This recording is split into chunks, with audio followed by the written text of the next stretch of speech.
माँ बाप की मौत के बाद रेशमा और कंचन की हालत ऐसी हो गई थी कि उन्हें मांग मांग कर गुजारा करना पड़ रहा था। तुम दोनों बहनों को शर्म नहीं आती ना? जब से तुम दोनों के माँ बाप इस दुनिया से गए हैं, तुमने तो हमारी दहली पकड़ ली है। गुरुद्वारे क्यों नहीं चली जाती जब मुफ्त में खाने का इतना शौक है? तो जब देखो मेरी दहली इस पर मांगने चली आती हो। मेरे घर में फ्री का खाना आता है क्या? रेशमा और कंचन को कुछ समझ ही नहीं आ रहा था कि वो क्या करे और क्या ना करे। उनके माँ बापू को गुजरे हुए 2 महीने हो चुके थे। चलते चलते वो एक ढाबे पर जाती हैं, जहाँ एक बूढ़ा काका होता है। वो उनसे खाना मांगती हैं। हाँ हाँ, आओ बच्चों, यहाँ आओ और बैठकर खाना खाओ। लेकिन काका, हमारे पास पैसे नहीं है और भूख भी बहुत तेज लगी है। हाँ हाँ काका, भूख जोरों की लगी है और इसके बदले आप चाहे तो हम आपके ढाबे पर सफाई और बर्तन धोने का काम कर देंगे। वो सब हम बाद में देखेंगे, पहले तुम दोनों बैठो और खाना खाओ। अच्छा ये बताओ, तुम दोनों कहाँ रहती हो? फिर दोनों बहनें अपनी दुख भरी कहानी काका को सुना देती हैं। ओह, बड़ा बुरा हुआ तुम्हारे साथ, लेकिन एक बात सुनो, तुम्हें आज के बाद इधर उधर भटकने की जरूरत नहीं। आज से तुम दोनों यहीं रहकर काम में मेरा हाथ बटाओ और यहीं रहकर भर पेट खाना खाओ। उस आदमी की बात सुनकर दोनों बहनें खुश हो जाती हैं और इसी तरह देखते देखते 5 महीने बीत गए। एक रोज काका की तबीयत खराब हो जाती है। आज मेरी तबीयत कुछ ठीक नहीं लगती, लगता है आज दुकान नहीं खोल पाऊंगा। ऐसा करो, तुम दोनों कुछ बनाकर खा लो और थोड़ा सा मुझे भी दे दो। ठीक है काका, आप आराम कीजिए, हम देख लेंगे। अगर कुछ बन पाया तो अभी बना लेते हैं। तुम्हें याद है कंचन, जब घर में सब्जियां खत्म हो जाती थी और जो बची हुई सब्जियां होती थी तो माँ उन सबको मिलाकर पराठे बना दिया करती थी। तो क्यों ना हम भी पराठे बना ले, सब्जी वाले पराठे। हाँ, ये तो तुमने बिल्कुल सही कहा। हम लोग सब्जी वाले पराठे और मिर्च का अचार जीरे के छौंक में बना लेते हैं और फिर काका से कहकर बाजार से सामान भी ले आएंगे। फिर सबसे पहले उसने वो पराठे काका को खाने को दिए।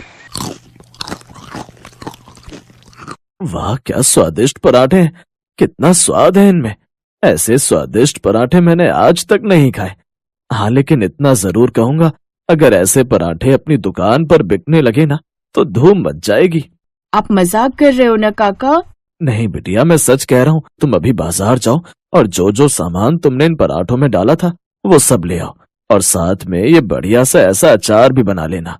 और फिर आज सबको दुकान पर ये सब्जियों का पराठा, अचार और दही खिलाओ। ये सुनकर दोनों बहनें खुश हो जाती हैं।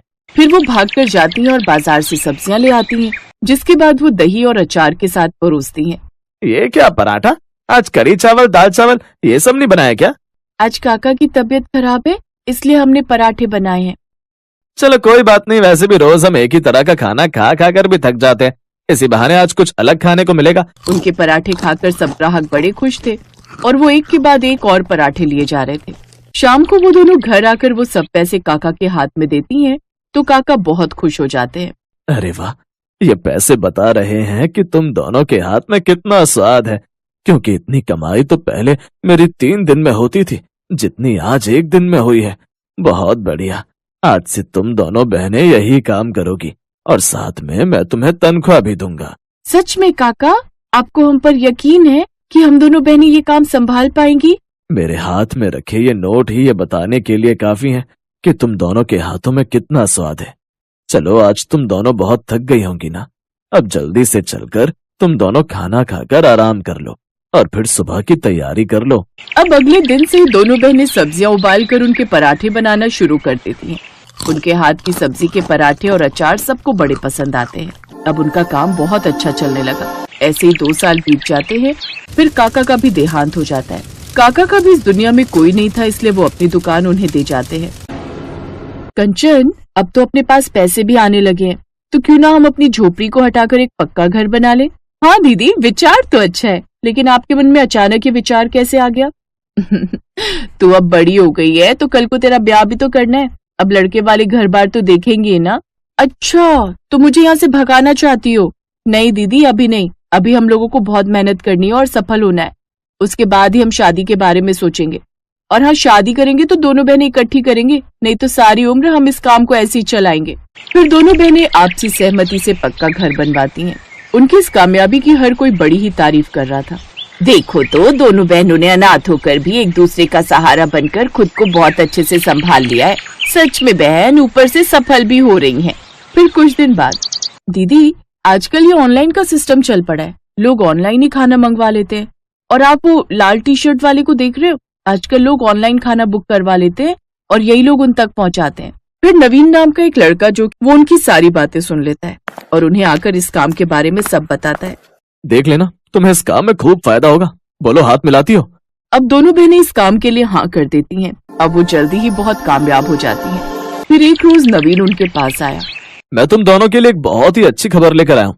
तुम दोनों बहनें बहुत अच्छा काम कर रही हो। तुम्हें पता है, तुम्हें हर बार 5 की रेटिंग मिलती है। तुम्हें पता है, तुम्हारे सब्जी वाले पराठे एक होटल के मालिक को बहुत पसंद आए और अब वो तुम्हें अपने होटल का कॉन्ट्रैक्ट देना चाहता है। क्या सच में? लेकिन मेरी समझ में ये नहीं आ रहा कि तुम हमारे बारे में इतना क्यों सोच रहे हो? क्योंकि जब मुझे फायदा होता है तभी तो हमें भी फायदा होता है। फिर अपने फायदे के लिए हम क्यों ना सोचें। अब दोनों बहनों को होटल से भी ऑर्डर आने लगे, जिससे उनकी कमाई खूब अच्छी होने लगी। कुछ समय बाद उन्होंने 2 सगे भाइयों से शादी कर ली और शादी के बाद भी अपने काम को जारी रखा।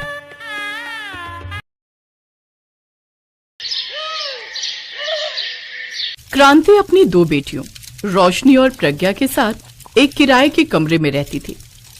क्रांति का जीवन अंधकार में डूब गया जब उसे ये पता चला कि उसका पति पहले से ही शादीशुदा है और 2 बच्चों का बाप है। शादी के 11 साल हो जाने पर और मन भर जाने पर उसके पति ने उसे दूध में पड़ी मक्खी की तरह निकाल कर फेंक दिया। उसके पास अब कोई रास्ता नहीं था। वो अपने मायके भी नहीं जा सकती थी, क्योंकि ये शादी उसने अपनी मर्जी से सबके खिलाफ जाकर जो की थी। उसकी 2 बेटियां थी, 10 साल की रोशनी और 8 साल की प्रज्ञा। पति का साथ छूटने के बाद क्रांति अपनी बच्चियों का पेट पालने के लिए एक लाला की दुकान पर काम करने लगी, लेकिन पगार के नाम पर उसे केवल महीने में 4000 ही मिलते। एक रोज, लाला जी, इतनी कम तनख्वाह में घर का खर्च चलाना काफी मुश्किल हो गया है। कमरे का किराया, बच्चों की फीस और घर का राशन, इन सब में ही सारे पैसे खर्च हो जाते हैं। कुछ पैसे बढ़ा देते तो मेहरबानी होती। दाल पीसने के लिए नहीं कह रहा हूँ तुझसे, खाली सामान ही इधर से उधर रखना होता है और बैठकर दाल में कंकड़ पत्थर चुनने होते हैं। मैं तुझे और पैसे नहीं दे सकता, और अगर नहीं जमता है तेरे को तो कहीं और जाके काम देख ले। ऐसा मत कहो लाला जी, यहाँ से मेरा घर पास में है और बच्चियों का स्कूल भी। मैं काम के साथ साथ घर भी देख लेती हूँ। अगर कहीं दूर जाऊंगी तो घर और बच्चे कैसे देखूंगी? अरे इसीलिए तो कहता हूँ जितना मिल रहा है उसी में संतोष करना सीखो। शांति चुपचाप घर आ जाती है। ऐसे ही दिन बीतते हैं। एक रोज, माँ, आपको पता है सब स्कूल में हमारा मजाक उड़ाते हैं। कोई भी हमारे साथ लंच शेयर नहीं करता। वो सब कहते हैं कि इनके टिफिन में तो हमेशा रोटी होती है, वो भी बिना घी के चुपड़ी हुई। वो सब हमें गरीब कहकर हमारा मजाक उड़ाते हैं। हाँ माँ, हम इतने गरीब क्यों हैं? गरीब होना ऊपर वाले ने हमारी किस्मत में लिखा है मेरी बच्चियों। कभी कभी स्कूल के बाद रोशनी और प्रज्ञा भी माँ के पास गोदाम में बैठकर पढ़ाई करने बैठ जाती, जहाँ क्रांति दाल साफ करती और दोनों बहनें पढ़ती। एक रोज जब वो दोनों दुकान पर आई तो लाला पिज्जा खा रहा था, जिसे देख प्रज्ञा अपनी माँ से बोली, माँ, मुझे भी वो खाना है जो लाला खा रहे हैं। मेरे स्कूल में काफी बच्चे लाते हैं ये पिज्जा, लेकिन वो बहुत महंगा आता है बेटी, और तुम्हारी गरीब माँ की इतनी हैसियत नहीं कि वो तुम्हें ये खिला सके। नहीं नहीं नहीं, मुझे कुछ नहीं पता, मुझे खाना है। अच्छा तू रुक, मैं अभी लाला जी से मांग कर देखती हूँ। क्रांति घबराते हुए लाला जी के पास आई। मालिक, बिटिया का बड़ा मन है ये पिज्जा खाने का, अगर आप थोड़ा सा टुकड़ा। ए चल चल, तुम गरीबों की हैसियत नहीं है इसे खाने की। जानती भी है कितना महंगा आता है ये, हैं? ये तो हम बड़े लोगों के शौक हैं। चल जा। आंखों में आंसू लिए क्रांति प्रज्ञा से बोली, तू दुखी मत हो मेरी बच्ची, मैं तुझे फिर कभी पिज्जा खिला दूंगी। चल अब तुम पढ़ाई कर लो। लेकिन प्रज्ञा और रोशनी का मन कहाँ मानने वाला था। वो एक नजर अपनी किताब में तो दूसरी लाला के पिज्जा पर रखती। तभी लाला के पिज्जा में एक बाल आ गया। लाला ने गुस्से में उस पिज्जा को फेंक दिया, लेकिन रोशनी ने सबसे नजर बचाते हुए उसे अपने डिब्बे में रख लिया। घर आकर रोशनी उसे चूल्हे पर सेकने लगी। ये पिज्जा, ये कहाँ से आया? माँ, वो लाला के पिज्जा में बाल आ गया था और उसने वो पिज्जा फेंक दिया था। मैंने बाल वाला हिस्सा तोड़कर फेंक दिया। चलो प्रज्ञा, अब तुम भी थोड़ा खा लो और थोड़ा माँ हम दोनों खा लेते हैं, आखिर हमें भी तो इसका स्वाद पता चले। लो खाकर देखो। क्रांति की आंखों में आंसू आ गए। उसने दोनों बच्चियों को गले से लगा लिया। फिर रोशनी ने एक टुकड़ा तोड़कर अपनी माँ और बहन के मुंह में दे दिया। अरे वाह, ये तो बड़ा स्वादिष्ट है। हाँ, सचमुच मजा आ गया। ऐसे ही समय बीता। एक रोज जब रोशनी और प्रज्ञा स्कूल से लौट रही थी, तो रास्ते में उनकी नजर एक ठेले पर वेज पिज्जा और पनीर का पिज्जा बना रहे मदन पर जाती है। रोशनी उसके पास जाकर बोली, अंकल, क्या आप मुझे भी ये वेज पिज्जा बनाना सिखाओगे? ए धंधे का वक्त है, क्यों टाइम खराब कर रही है, चल जा यहाँ से। मदन उन्हें वहां से भगा देता है, लेकिन अब वो दोनों स्कूल से लौटते वक्त अक्सर छुप छुप कर मदन को पिज्जा बनाते देखती। एक रोज वो मंडी जाती हैं और वहां जाकर फेंकी हुई खराब सब्जियों में से कुछ ठीक ठाक सब्जियां बिन कर लाती हैं। और जब उनकी माँ दुकान पर होती है तो वो घर पर आटे की बड़ी सी रोटी बनाकर सेक लेती है। पहले तो 2 रोटियां खराब हो जाती हैं, लेकिन तीसरी बार उसका पिज्जा बेस बनकर तैयार हो जाता है।